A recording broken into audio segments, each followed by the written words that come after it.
Okay, thank you. Look, everyone knows O'Casey, one of the great playwrights of the world. 14 full-length plays, 9 one-act plays, 6 volumes of biography, 4 volumes of letters. But I want to talk tonight about Sean O'Casey, the political activist and writer.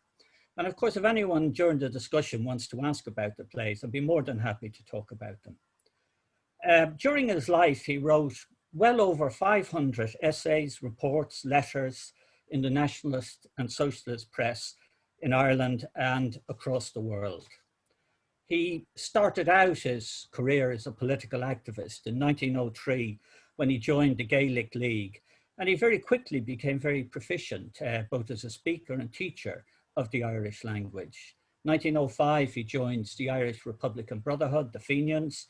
1911, after the Great Railway Dispute, he leaves the British-based rail union and joins the Irish Transport and General Workers Union.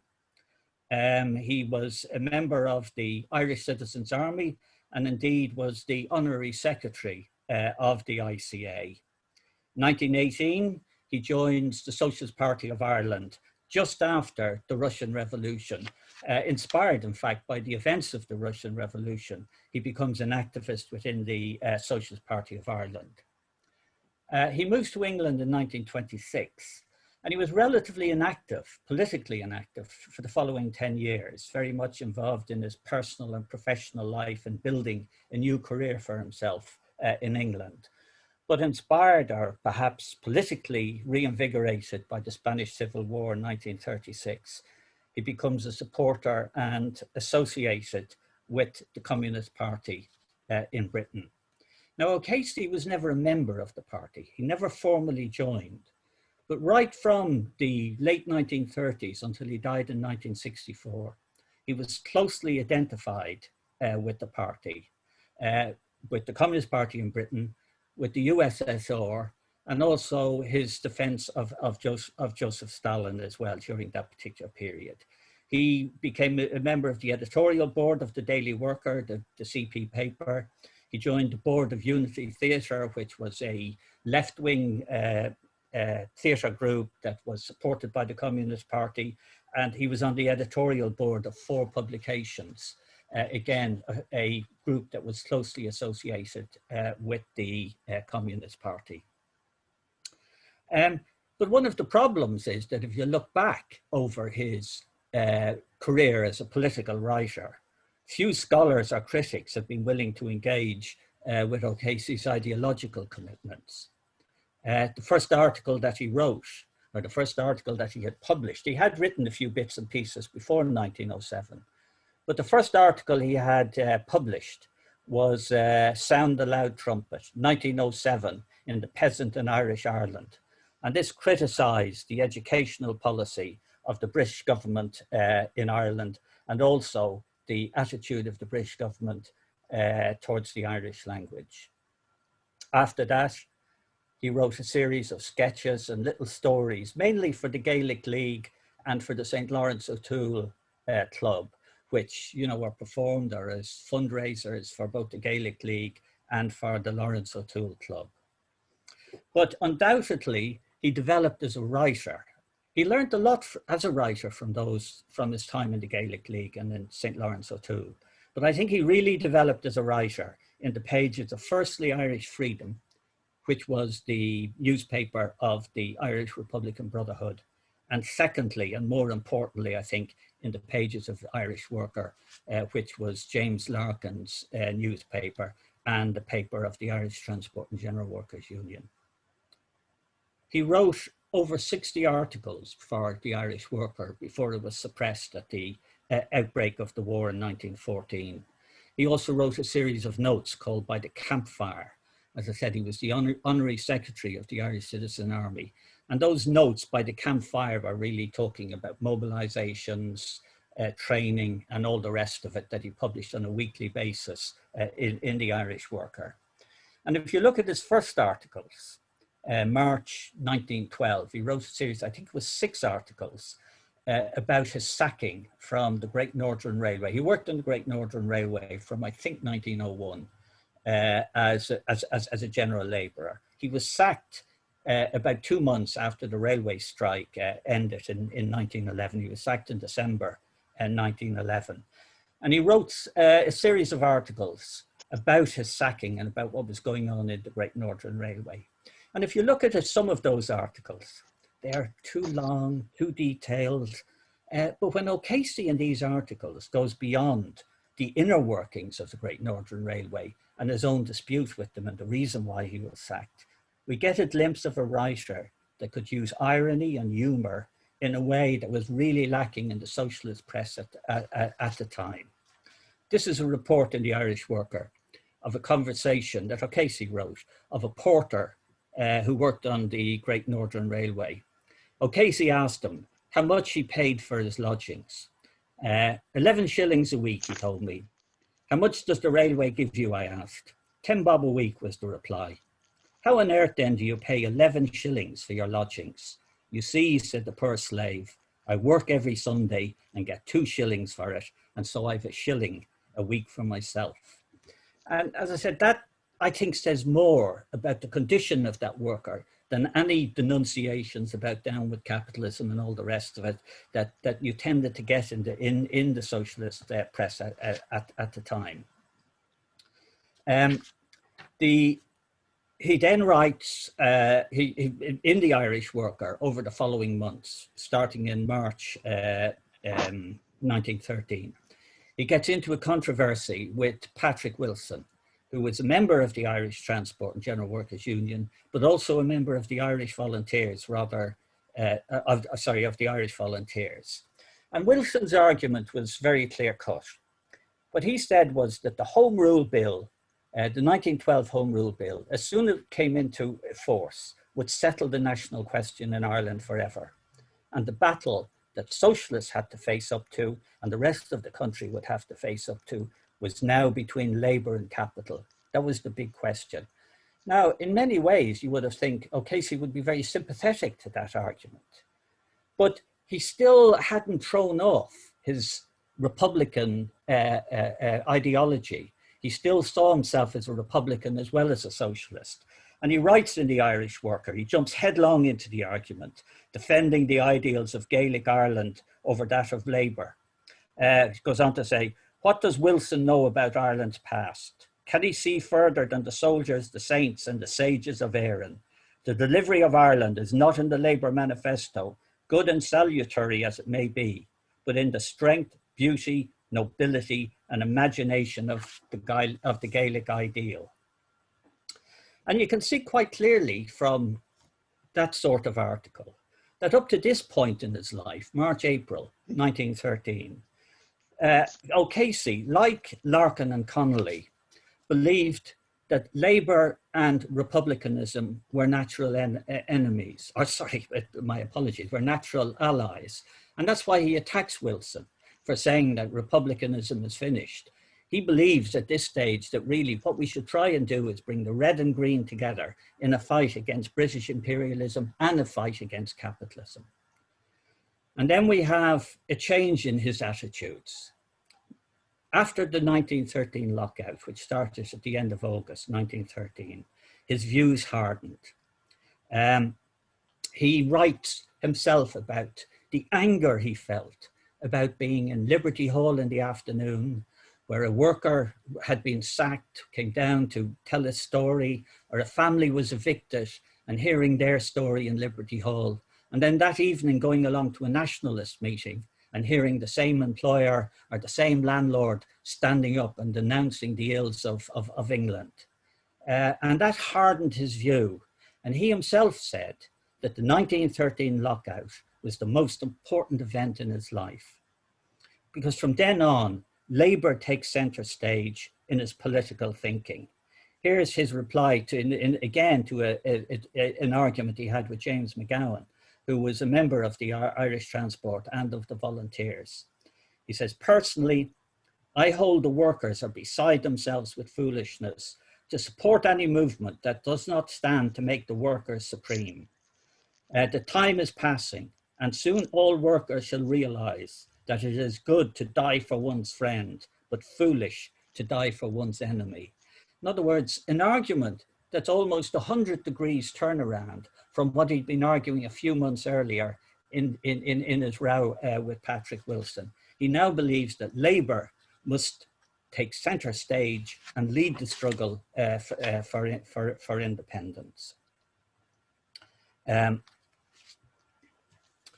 Now, O'Casey, almost everything you read about Sean O'Casey, there are two sides to him. There is a sort of a very gentle and humane man, but I think he was also a very difficult man to deal with.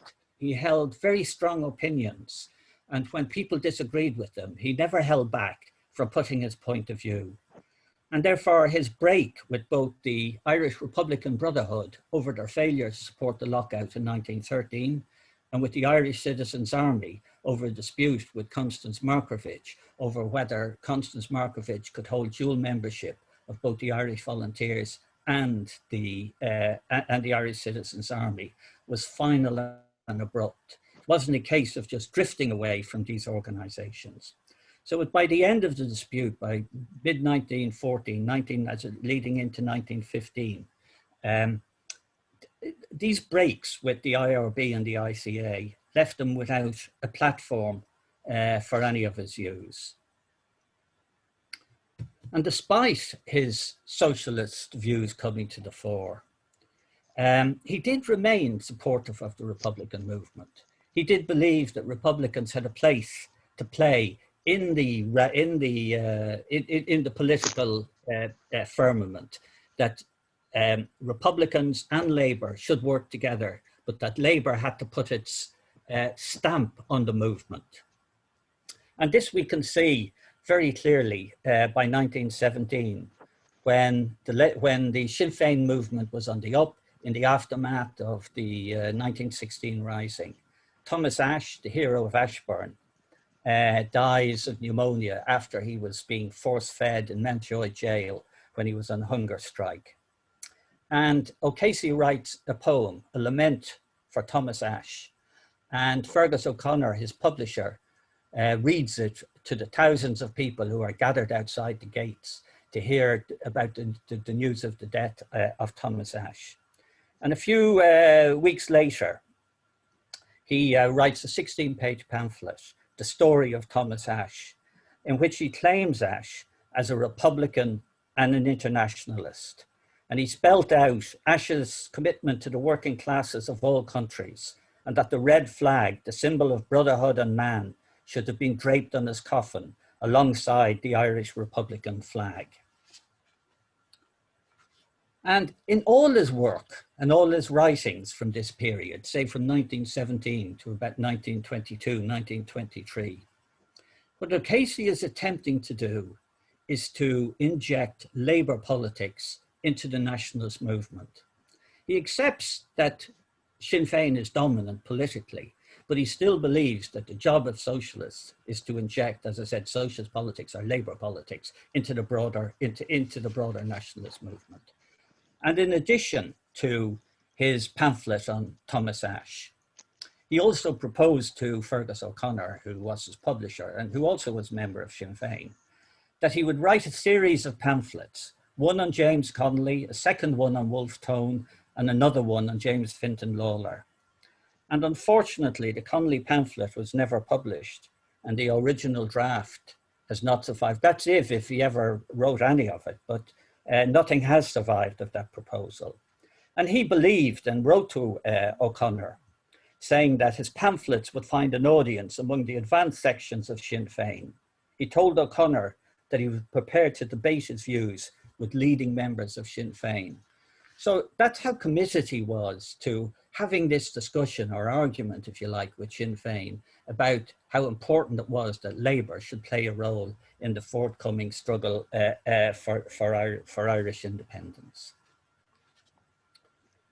And I think the most important work from this period, you know, the 1917 to 1922, I'm talking in political terms here, his most important work was a booklet he wrote, The Story of the Irish Citizen Army, in which he set out to record the history of the Irish Citizen Army.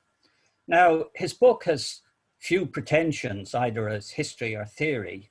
As I said, it was a polemic attempting to reinstate the centrality of class into the ongoing debates after the 1916 Rising. And his core argument in this is the pamphlet, the story of the Irish Citizen Army. You may notice he uses the name O'Cahithig. When he was in the Gaelic League, he Irishized his name from John Casey to Sean O'Cahithig.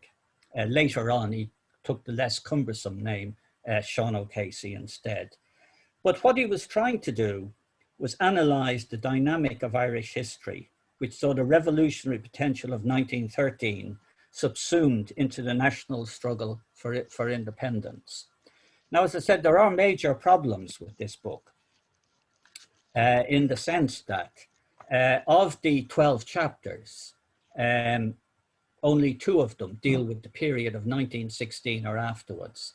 So the first 10 chapters really deal with the formation, the first years, the pre-1916 years of the Irish Citizen Army. And there was a number of reasons for that. Firstly, by 1916, O'Casey was no longer associated with the Irish Citizen Army. And secondly, it was to do with British the censors. All books had to be submitted to the Dublin Castle for censorship. And he said the book that he sent up, when it came back, it wasn't the book that he had written. All the politics about the national question and his views on the national question had been erased from that little pamphlet.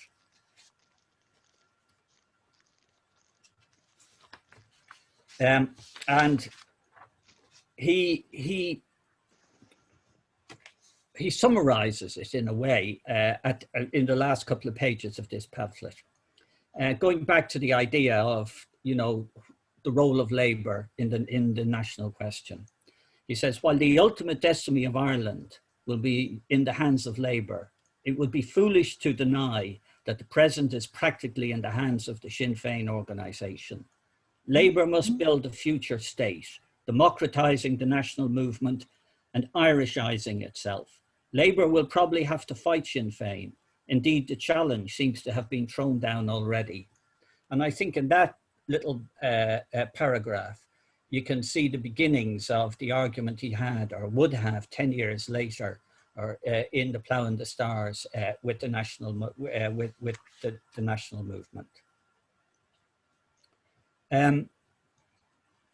So by the 1920s, O'Casey was isolated politically and as an activist. The ICA refused to sell or circulate his pamphlet on the story of the Irish Citizen Army. And I think at that stage, around 2021, 22, O'Casey came to the conclusion that he would be more useful to the movement as a writer than as an activist. 1923, his first play at the Abbey, The Shadow of a Gunman. And from then until the mid-1930s, he concentrates on his literary output, on his drama, the first volume of his autobiography, and establishing himself in London, where he moved in 1926 after the furore over the Plough of the Stars earlier in 26. And what reignites his enthusiasm for socialist politics was the Spanish Civil War. He replies, a questionnaire was sent out by 2 poets, Auden and Spender, in 1937 for a pamphlet they wanted to, or a book they wanted to publish, called Authors Take Sides on the Spanish Civil War. And they sent out a questionnaire to virtually every leading British and Irish writer as to what their attitude was towards the Spanish Civil War. And O'Casey replied with these stirring words: I am with the determined faces firing at the steel-clad slug of fascism from the smoke and flames of the barricades. By contrast, James Joyce simply acknowledged receipt of Auden's letter, while Beckett famously replied, up the Republic.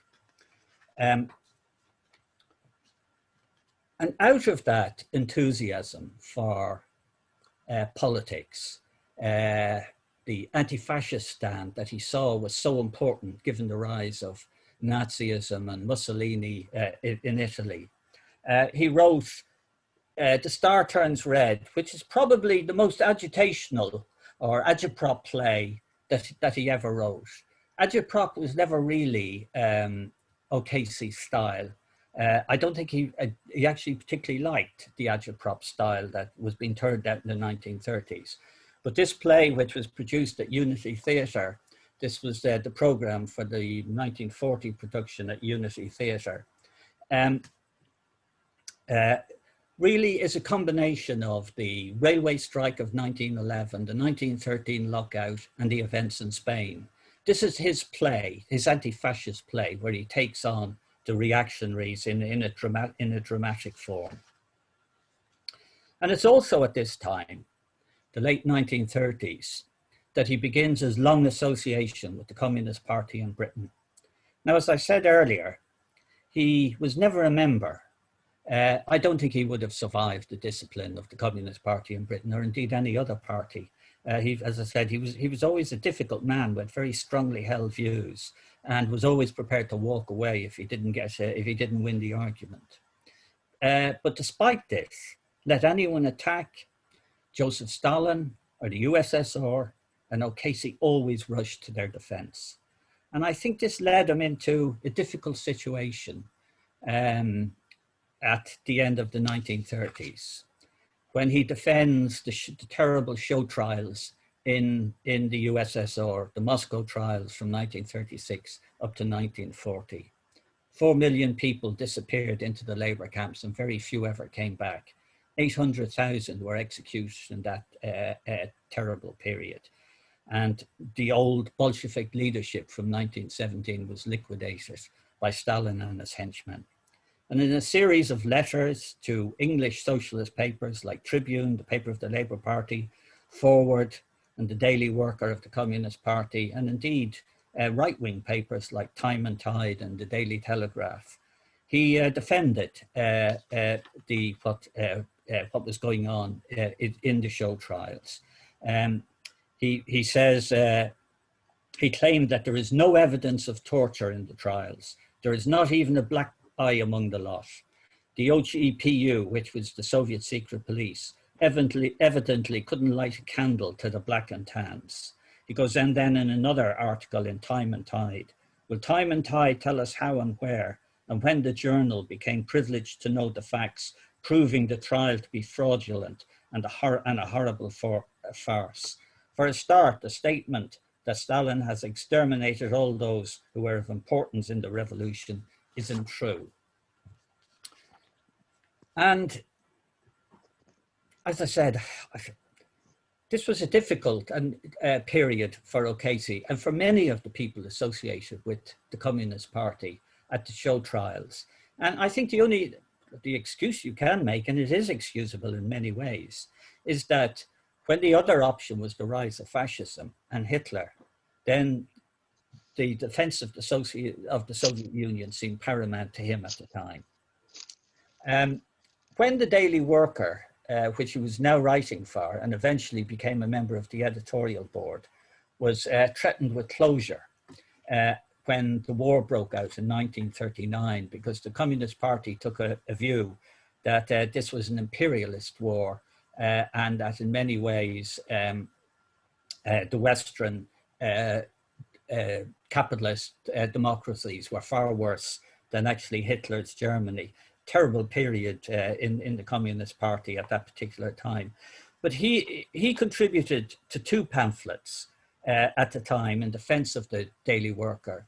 When the war broke out, the British government set out to ban the Daily Worker because they believed it was taking up an anti-war position.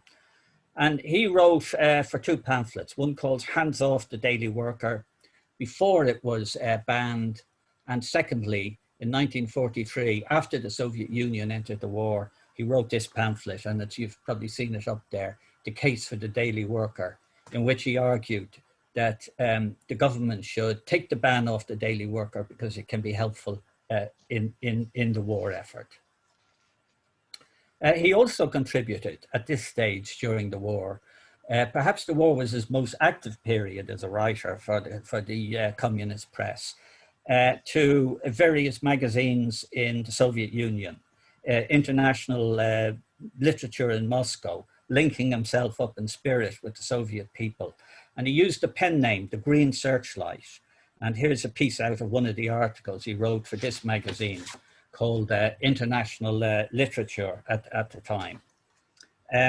We have not yet got the burning will of the United Soviet people shown by their gigantic and amazing resolution to utterly destroy the strange, savage phenomenon called Nazism, which is hiding the blue of the sky from our eyes. And that was just typical of many of the articles that he wrote for the Soviet press during the war. But I think O'Casey also recognized, and I think this is really to his credit, that the war was a difficult time for Ireland. Ireland was neutral in the war, and both the American and British accused Ireland of hiding behind the shield of the Allies without making any contribution to the war effort. They also refused to return the treaty ports, which had been handed over in 1922 to Britain for the duration of the war. And in addition, the bombing campaign by the IRA in 1939 and 1940 made it very difficult for anyone who was Irish to raise their head above the parapet and speak out openly in defense of Ireland. And I think it's really to O'Casey's credit that he wrote a series of articles defending Ireland's right to be neutral and also defending the IRA prisoners who were captured during that particular period. In Irish Freedom, which was a newspaper that was published and circulated in Britain, he said, "I think it would be wise for Ireland to go out definitely against the war. For the many, it is a stupid war. For the few, it is a profitable war. So with Mitchell, to hell with all this hypocrisy and sham, and on with the fight for Ireland's freedom, for India's freedom, for freedom of all men till the earth, and the fullness thereon is wholly ours." And I think that's the sort of position that he took during the war. He wrote also a piece on Ireland's contribution to the war effort for the Daily Worker in 1943, but they refused to publish it because they felt it would be embarrassing to the readers of the Daily Worker to have somebody defending Ireland's position during the war. 1944, when, as you know, that during the war, Churchill and the Americans threatened Ireland over the treaty ports. He wrote a letter to the Committee of Foreign Writers in the USSR, asking for their support, for the USSR support, in the event of Britain taking action against Ireland at the end of the war. And I think all of that is to his credit. And as you can imagine, the activity on behalf of Ireland, on behalf of the IRA prisoners that were held in British jails, won him few friends in Britain and in America. And he lost a lot of his commercial opportunities as a result of that. His plays were ignored for many years in Britain after the war. Now, O'Casey has, mainly through the Plough and the Stars, has a reputation that he was anti-Republican. Now, I don't think the play is anti-Republican, neither do I think in his personal life was he anti-Republican. He defended and called for the release of Irish prisoners in English jails, both after the 1939 bombing campaign and the 1956 campaign. He wrote an article which said, "There are many young Irish people imprisoned in the jails of Belfast and one in the dismal, horrifying jail called Dartmouth, who have long ago paid a fair price for what they have done, who are still behind bars, keeping them from the love of their friends and their people." And that's not the actions of a man who was hostile to republicanism, as many of his socialist and Republican critics have maintained, as I said, particularly in relation to the play, The Plough and the Stars. Right, I'll try and pull this together. Just finish up and talk about the post-war period from, say, 1949 up to the time he died in 1964. His main political concerns were the Cold War and the atomic bomb, the defense of the Hollywood 10 in America, writers and producers who are being put in jail for the support of the Communist Party, and also the destructive role of the Catholic Church, in fact, all churches of religion in Ireland, and the effect it was having on people's lives. And right through the 1950s, he lent his name to letters and manifestos by writers and artists demanding the destruction of nuclear weapons. And here he is writing an article in the Daily Worker in June 1950. To do things, we must be sure of life. To be sure of life, we must first ban the atom bomb. Let it rust away, let it rot where it lies on its stockpile. And he set out his position very, very clearly. There is no such thing as a conservative or a communistic atom bomb. The bomb is no respecter of persons. And this was one of the few occasions, in fact, the only occasion I can find, where he publicly spoke out against the position of the Communist Party. Their position and that of the USSR was that the communist atomic bomb was a people's bomb. It was a progressive bomb, if you like, because it was there only in defense of the Soviet Union, whereas the Western atomic bomb was an aggressive bomb because it was there to eliminate the gains of the working people of Eastern Europe. And he signed and wrote, as I said, manifestos in the Irish Times, the Daily Worker, the Irish Democrat, the Manchester Guardian, and a whole series of Eastern Bloc countries calling for the ban on all nuclear weapons, East and West. And he also spoke out in support of the Hollywood 10. They were, as I said, writers and activists in the film industry who had been victimized by the McCarthyite witch hunt during the Red Scare in the 1950s. And this brought him to the attention of the FBI, who had an extensive file on O'Casey, his writings and his activities. He was also writing at this stage for the American Communist Press, the People's Daily. And that lost him many outlets in America. He didn't have a play of his produced on Broadway during all of that period. And the last years of his life, he spoke out and wrote plays about the alliance of church and state in Ireland that forced many of its best people to emigrate, to get away from the stifling censorship and sexual repression of the Irish state. And there's a very interesting collection of papers in the New York Public Library. Many years ago, they bought up a section of his archive, and it's held in the New York Public Library. And he wrote, he collected, as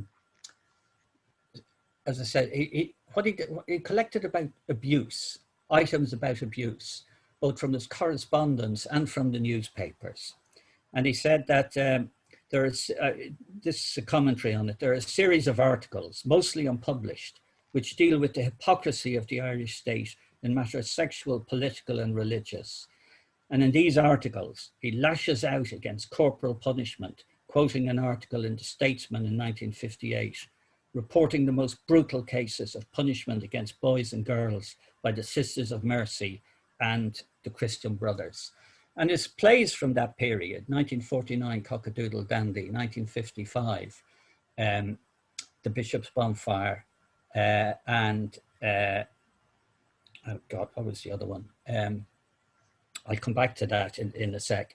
So they all deal with the issue of clerical abuse, of the role of the church in Ireland, of stifling censorship. I mean, the Bishop's Bonfire is a one that ends with a bonfire of all the books in the local village. I mean, quite clear statement about how censorship was destroying the lives of Irish people. And he was denounced for this, for being out of touch with Ireland. There was letters to the Standard, the Irish Times. Even the establishment seemed to think that O'Casey had lost his way, that he was talking about an Ireland that couldn't exist and had never existed. And it turns out, of course, that since we've had the Murphy and the Ryan report into abuse of Irish children in religious institutions, that issues were even worse than O'Casey actually wrote about. And I'll finish up, as I said, on this. I think one of the great things about Sean O'Casey as a political writer was that he was never afraid to speak out, regardless of the damage it did to his reputation or to his work. And this, and it did cost him, right through his life. It cost him the fact that he was prepared to stand up for his politics and his ideas, regardless of what other people thought. This is a correspondence he had with the Labour Party. He was asked to write an article on Labour and religion. And he got a letter when he sent it off to the Irish People, which was the paper of the left wing of the Irish Labour Party. They sent him back a note saying, could they tone down the anti-religious element of it? Otherwise, because its publication would be harmful to the Labour Party. And O'Casey writes back, and I think it's a great little piece. I am amused to read that the article would be harmful to the Labour Party. Since the Labour Party are evidently afraid to say anything against the biggest enemies of their movement, there is no Labour Party. And though not actually living in Ireland, I know something about it. If you mean that I would take no risk were I living there, you are woefully mistaken. And if we look at the writings of Sean O'Casey over that period from his first article in 1907 to 1964, almost 60 years, you can see quite clearly that, particularly when he's writing on socialism, he's not a great theorist. If you look at the 6 volumes of autobiography, Marx is only mentioned 4 times. And when he writes about socialism, he's more likely to quote the American poet Walt Whitman or Percy Bysshe Shelley or the King James Bible than he would Lenin or Marx.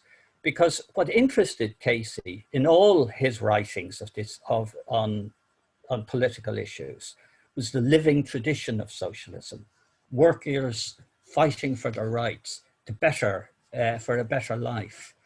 And I think the finest tribute we can pay to him is perhaps use the eulogy that he himself wrote for James Larkin when he died in 1947.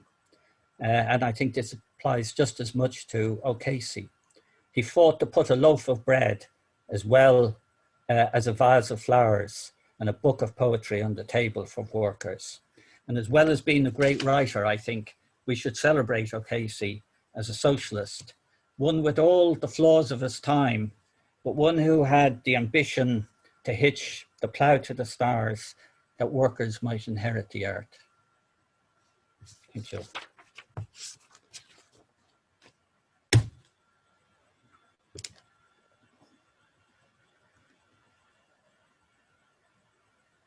What happens now? If people want to unmute themselves, we'll try and unmute you as well. And then if anyone has any questions, if you just, do you want to explain how to put your hand up, Katrina?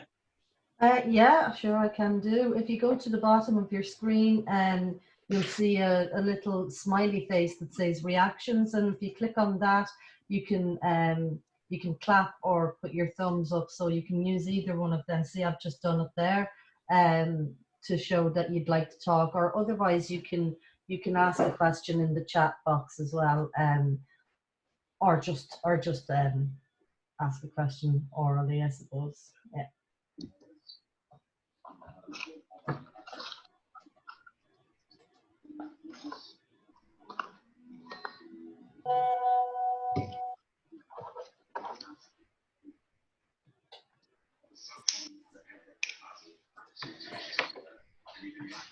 Fine, Eve. Oh. Does somebody want to ask a question? Well, I I was interested in the McCarthy issue in the US, and how O'Casey became embroiled in it. And did it have any effect on whether or not his plays were produced in the US for years after, or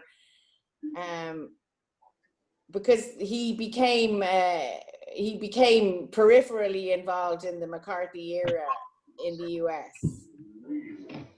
So I was just wondering, did it have a long-term effect on whether his plays got produced subsequently?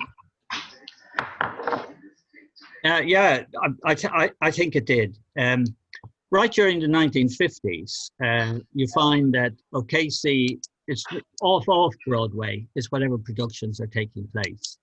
A number of possibilities. I mean, that there was talks of Cockadoodle Dandy being done, Bishop Bonfire being done, but all of them came to nothing.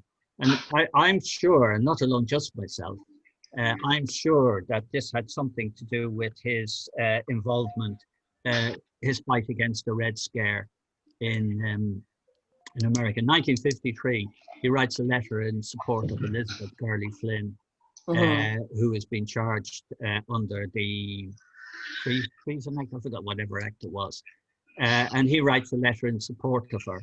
He writes letters to the author, which is one of the literary magazines of the time, that in support of the Hollywood 10. He also comes out in support of a man called Barrows Durham, who was a lecturer in one of the universities in the United States. And he lost his position because he refused to answer the question as to whether he was or was not a member of the Communist Party. He took the Fifth Amendment, and he lost his position. O'Casey writes to the president of the university, I think it was Pennsylvania University, demanding that he's reinstated. And as I said, we also know from the FBI files that this was the case. And there was a very interesting situation in 1960, I think, yes, 1960, on his 80th birthday, the Ed Sullivan Show in America, which was the equivalent of it. Yeah, it was the equivalent of the Late Late Show. It was the biggest show in America, talk show at the time. And that Barry Fitzgerald and O'Casey had recorded a 15-minute segment for the show in his home down in Devon, where they talk about old times in the Abbey, whether its plays were first produced. And but the show used a red baiting organization, I think it was called Counterattack, which would vet anything that went on the show. And the little program by Barry Fitzgerald and Sean O'Casey, it was on St. Patrick's Day to honor his 80th birthday, and it was pulled because of pressure from the right wing in America. And I said, but it's difficult to say whether he was just out of fashion as a writer. But I'm absolutely sure that there was an element of politics involved in the fact that he couldn't get a production in any major theatre during that period for his plays.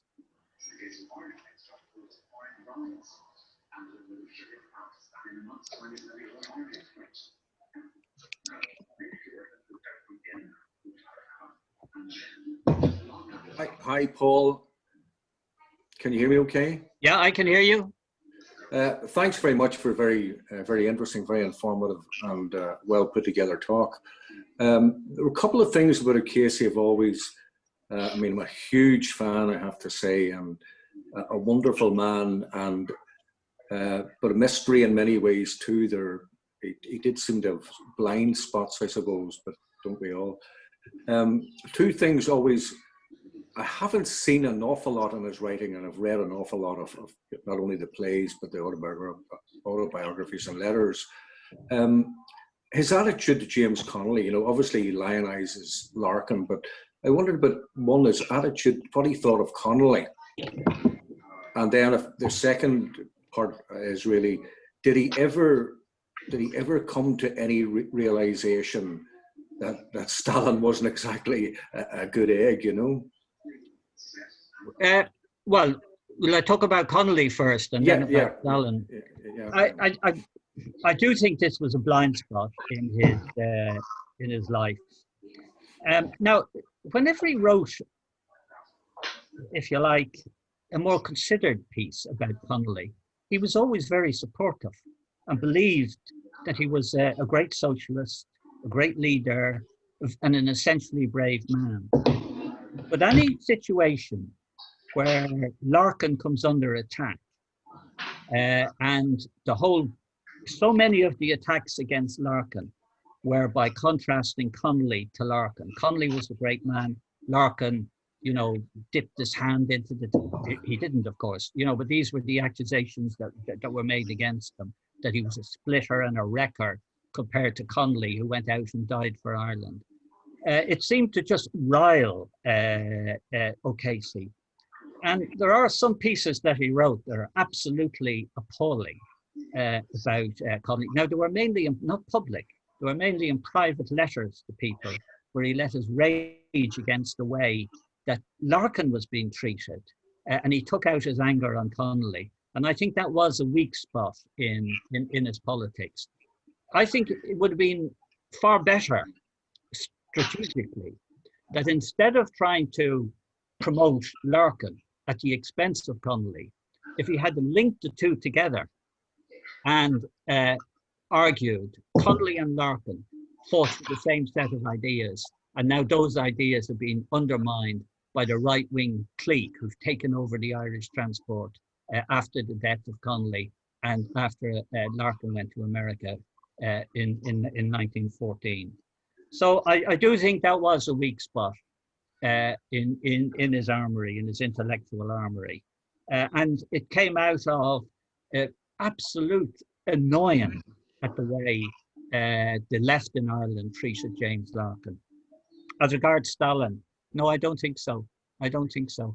Himself and Bernard Shaw. Bernard Shaw died in 1950, and he had a statue of Stalin on his mantelpiece when he died. In fact, I believe that Shaw's view on Stalin had a huge influence on O'Casey's view, because O'Casey was very influenced by Shaw and really admired George Bernard Shaw. He was one of the few, with Larkin and Shaw were the two people I think he admired most in life at that particular time. And during the 1930s, during the trial, Bernard Shaw said this was a necessary action. He said, this is just the weeding of the garden. Now, the fact that the weeding of the garden ended up with almost 4 million people disappearing in that particular period is difficult to believe. Now, I do, and in the book I've just written, I do say that, look, you've got to see it in the context of the 1930s, of the rise of Stalinism, the rise of Nazism.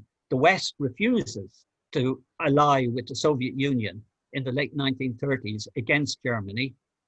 And so Stalin is on his own, and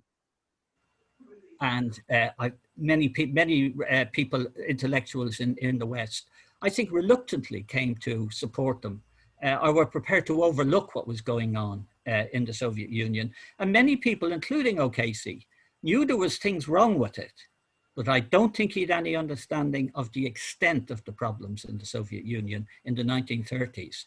But I think is far more problematic was his attitude in 1956 to the Soviet invasion of Hungary after the workers' uprising in 1956.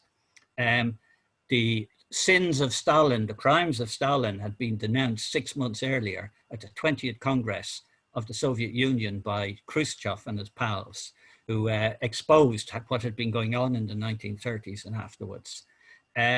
And O'Casey refused to believe what Khrushchev had said about Stalin.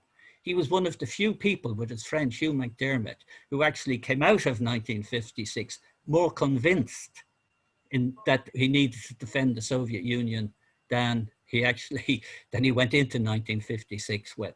I think it hardened his belief because what he wrote and saw was that all these, what he called reactionaries, that as soon as the tough get going, 10,000 people left the Communist Party in 1956 over the events in Hungary. When he saw it, he said, oh, all these right-wingers, no way I'm going to be associated with them. So, you know, he was a flawed man. Yeah. But in many ways, his flaws have to be seen in the context of the time. Yeah. Well, I agree with that. It's just that, you know, so long in, you know, he died in 1964.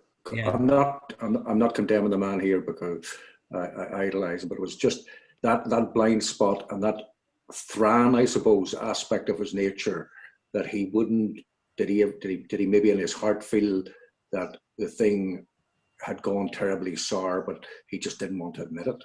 Yeah.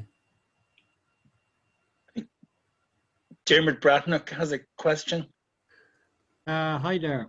Hi there. Very interesting what I heard. I missed about a half an hour. Really sorry about that. I was caught in another message. Sorry, another online conversation. So I would have been very interested to hear your comment on the way Casey fell out with everyone he seemed to be working with for most of his early years. But what I was going to comment on in particular was the question of support for Irish Republican prisoners, which is, I think it's a wonderful thing that he did that, but I don't think it necessarily stands to his support for republicanism or the Republican movement. I think it should be possible, and unfortunately is not practiced enough, that people would support decent conditions for prisoners, even though they may not support their methods, or they may not support even their objectives. There are 70 Republican prisoners at the moment in jails between the two administrations of this country. And unfortunately, people, because they disagree with them, don't raise the issue of how they're treated. So all I'm saying is that it's to his credit that he did that, but it doesn't necessarily go to evidence of supporting the Republican movement. Okay, I can see your point, but let's put it like this. I didn't obviously have time to read out all the letters and all the stuff. I was just giving a sample of what he had written over his life. And if you go back and read those letters or any of the articles that he wrote at the time in support of, particularly in the 1950s, in support of Republican prisoners in both in Belfast, Irish and British jails, almost every piece that he wrote says that, you know, the crimes that were committed, in inverted commas, you know, were caused by the British presence in Ireland. If you want to end the problem, end the British presence in Ireland. It wasn't just that he was writing support for Republican prisoners on a humanitarian basis. He saw it as political, that the reason they do these things is because the awful things that are going on in Ireland due to the British presence there. So I think that does show. I mean, you know, the way they talk about O'Casey, I mean, again, it's difficult to contextualize. But after the Plan the Stars, people, O'Casey has been accused of denigrating republicanism, that he showed members of the Irish Citizens Army to be cowards and all the rest of it. But look in the immediate aftermath of 1916. He goes on the run with 10 members of the volunteers who managed to escape detention and being sent off to the camp in Wales.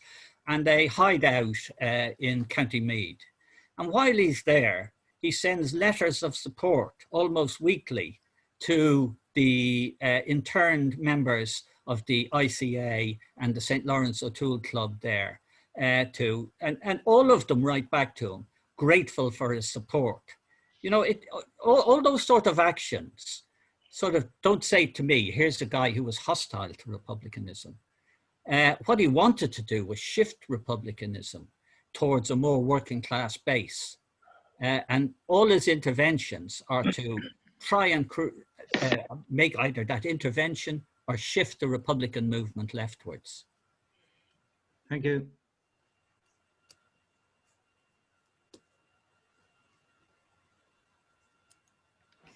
Any more questions?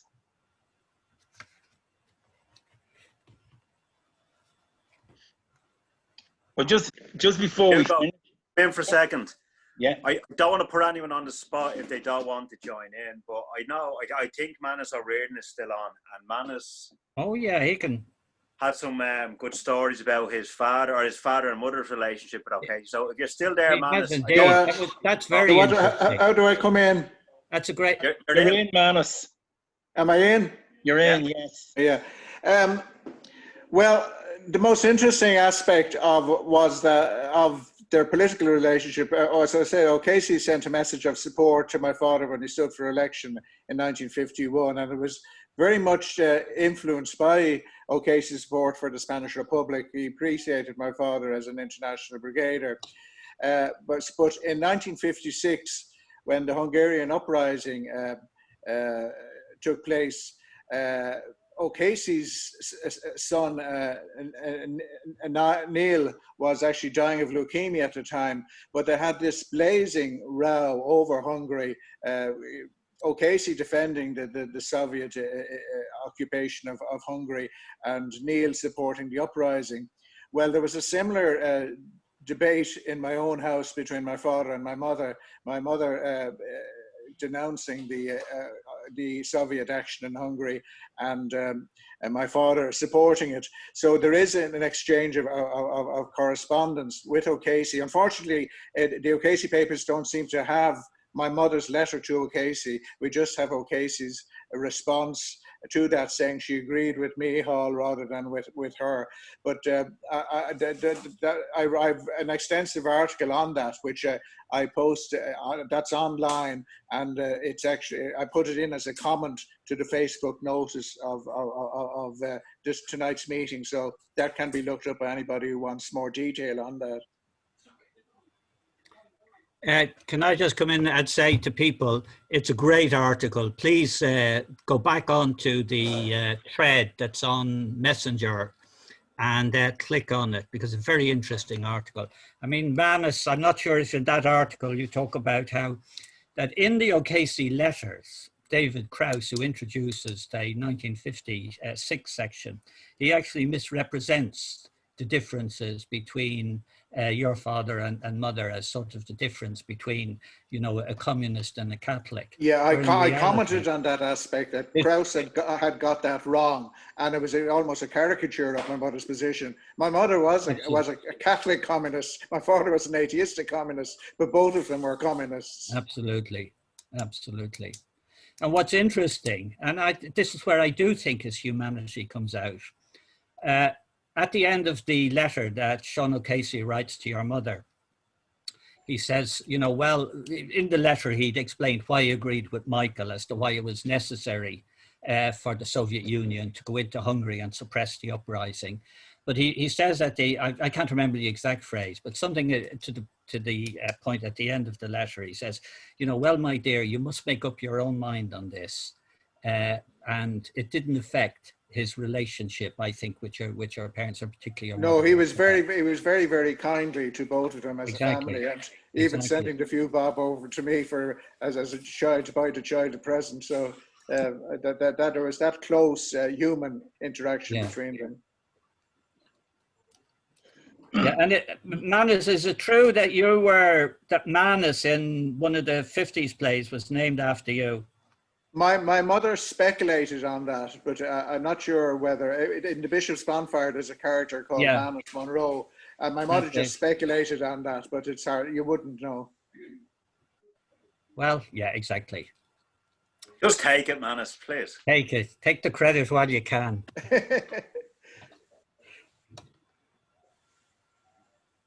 Right. Anyone else? Yeah, anyone Paul. Want to ask about any of the plays?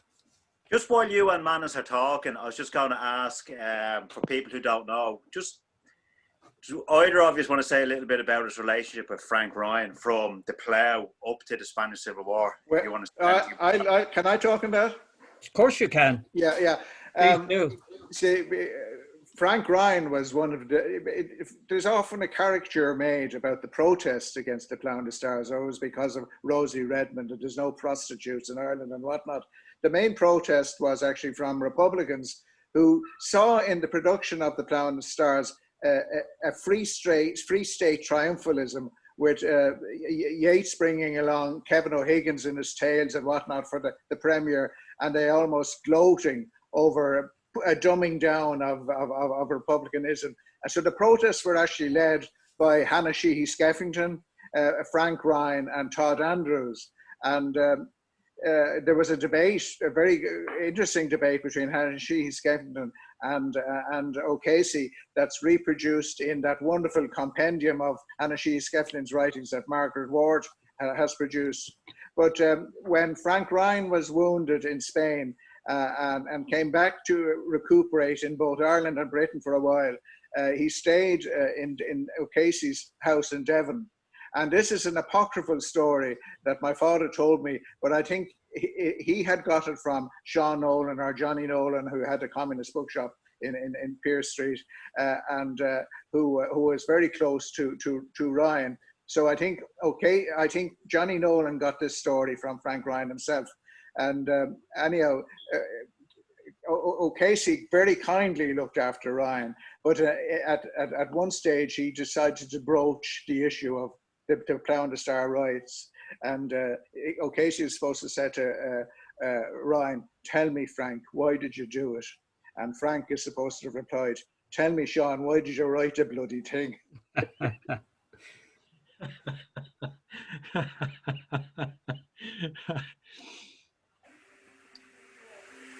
So O'Casey, just again, subsequent to 1926, he had nothing but praise for Frank Ryan. And when Ryan was attacked in the Irish Times and a number of other newspapers in the 1950s, trying to associate him with the Nazi regime, O'Casey wrote to the papers in defense of Frank Ryan. Yeah. And,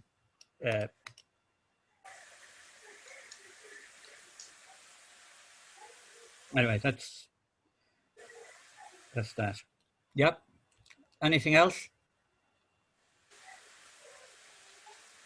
Just maybe to finish up, when I was born and grew up on Abercorn Road, Yeah. and I always remember as a child there were droves of tourists coming looking for O'Casey, and there was always like a huge pride about O'Casey. And any tourists who came down, and believe me, every week there were tourists coming down, they got their money's worth. Right? And when I look back on it now, it strikes me because like all the great 20th century writers were all banned at some stage. And then bit by bit, they were sort of rehabilitated. But there was always a fear of O'Casey. And I think it's because O'Casey, there was a truth to what he wrote, but he got under the skin of the society that evolved after 1922. And I'm just wondering, like, would you agree with the point that maybe he was the most dangerous to the state of all the early significant writers in Ireland in the early 20th century? Or is that overstating a point? Do you mean of Irish writers? Of Irish writers, yeah. Well, he was certainly one of them. I mean, I think himself and Liam O'Flaherty, Emer O'Duffy, these were people who were subversive writers, and they paid the price for it. I mean, O'Casey's the first couple of volumes of his biography were banned in Ireland. The Bishop's Bonfire was, well, in effect, it was effectively banned in Ireland. Windfalls, a number of his books. And this isn't just about that there's something smutty in these particular books. O'Casey was seen as a threat to the Irish establishment right throughout his life. I mean, I did say, and I think somebody asked me about that he was a difficult person. There's no doubt about it. He you know, when he fell out with you, you felt the full of his wrath. But there's also a gentler side to O'Casey that I also want to emphasize. One of the things that's well worth looking at was Siobhan O'Casey's documentary on her father. That came out, I think, in 2004, around that particular period. We showed it last year. Sorry? We showed it last year as part Yeah. of O'Casey. You know, this shows a softer side of O'Casey. You know, the writer, the man, the person, the father, and all the rest of it. And I think between that and the political side of O'Casey, you get a more balanced view of the man. I mean, I have been thinking, you know, about his place as a playwright. There's no doubt in my mind that he's in the Division 1 of playwrights around the world. And I remember a very interesting piece Fintan O'Toole wrote, in which he said that, you know, of all the great playwrights in the world, Eugene O'Neill is undoubtedly the worst, which sounds like a very backhanded compliment. But when you actually think about it, you know, to be in the Division 1, even if you're at the bottom of the league, is very high compliment indeed. And I think that's where O'Casey belongs. I don't think he's there at the very top of world playwrights, but he's certainly in the company of Eugene O'Neill, Lorca, and the other great playwrights of that particular period. And to me, for however long drama is being produced around the world, O'Casey's plays are going to be produced. I don't think they were just a product of their time. I think they have a universality, and whether it's the violence in the Middle East or wherever, O'Casey's plays have a relevance for people today. And I think that's the strength of the man. And I think anyone who's seen his plays knows the quality of his work. At the end of the day, you see, I do believe politics. I'm up to my neck. You know, I've grown up in politics, always involved in. I love politics, but I don't think you can judge a writer just on their politics. I heard a wonderful analogy of how, you know, this. How do you get the balance right between aesthetics and politics? Between, you know, a good piece of work and the politics. And a person described it as the relationship between, if you like, propaganda and art is that the relationship between a horse and cart. He said, no matter how much propaganda you pile up on the cart, if the horse doesn't work artistically, then the whole thing collapses under the weight of its inartistic outlook. And that to me is, you know, the way I view O'Casey, that you don't have to agree with his politics to appreciate what a great playwright he was. But I think an appreciation of his politics gives you an insight into the plays that you can't get in any other way. Finally, Paul, you haven't plugged your book yet. So do you want to maybe say a few words? Well, I've just finished the draft of the book. I've sent it off to a number of publishers, and I'm waiting for a response to see if anyone will take it up. It's called, it's a political biography of Sean O'Casey. I'm taking that phrase from Siobhan O'Casey's documentary. It's called Sean O'Casey, a politician who couldn't help being a writer, because I think that sums them up wonderfully well. So hopefully some publisher will take it up, and next year, the year after, whenever it comes out, we can send it on its way and see what happens. Well, it certainly looks like one that a lot of us will be looking forward to, Paul. Thank you. On behalf of everyone, can I say thanks very much for a really enjoyable and interesting discussion this evening. Okay. We have recorded it and we put it up online. Yeah. I think a lot of people who missed it will want to see it. Okay. And I think we can leave it at that. Listen, thanks again. No problem.